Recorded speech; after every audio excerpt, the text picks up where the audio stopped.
Farmers are also watching the talks. Many have benefited from the trade deal, but they also have a wish list of improvements.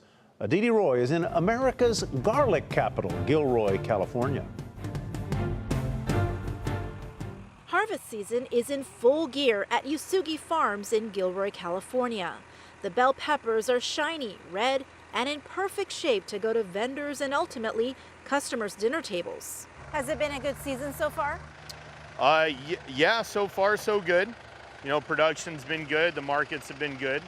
But in a few months, when these peppers aren't in season, Usugi Farms owner Pete Aiello says he relies heavily on farms in Mexico to supply him bell peppers so he can stay in business year-round. There's a 4-month window in there where we can't produce in California. It's too cold, the days aren't long enough.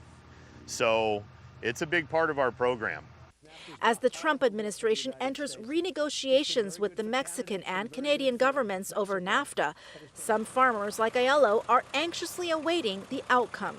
For Aiello, added tariffs on Mexican agricultural imports could, in the short run, affect up to a fifth of his revenues. Doing business with Mexico is a very important part of doing business here in the United States for producers like us. And that revenue all gets generated up here in the U.S. Everything gets imported, sold up here. It puts food on the tables for everybody up here. The American Farm Bureau says Canada and Mexico are critical markets for U.S. agriculture. Since NAFTA was enacted, the organization says U.S. agricultural exports to those countries have risen more than 300% to about $38 billion last year, or about a third of total U.S. ag exports.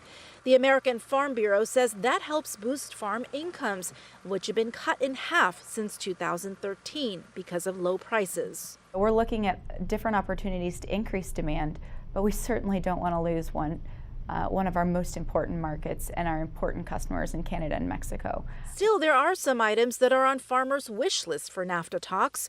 Some poultry and dairy farmers want more access to Canadian markets. Some want less red tape to registering genetically modified crops. And they want a reduction in wait times at the border, which sometimes causes them to lose perishables. It's the unknown that's worrying us. But Aiello says he would just be happy if things stayed the same. That would be the best case scenario. If the talks result in higher tariffs or other protectionist measures, some trade groups warn that in the long run, consumers might have to shoulder the burden by paying higher prices for produce like this at the grocery store. For Nightly Business Report, I'm Aditi Roy, Gilroy, California.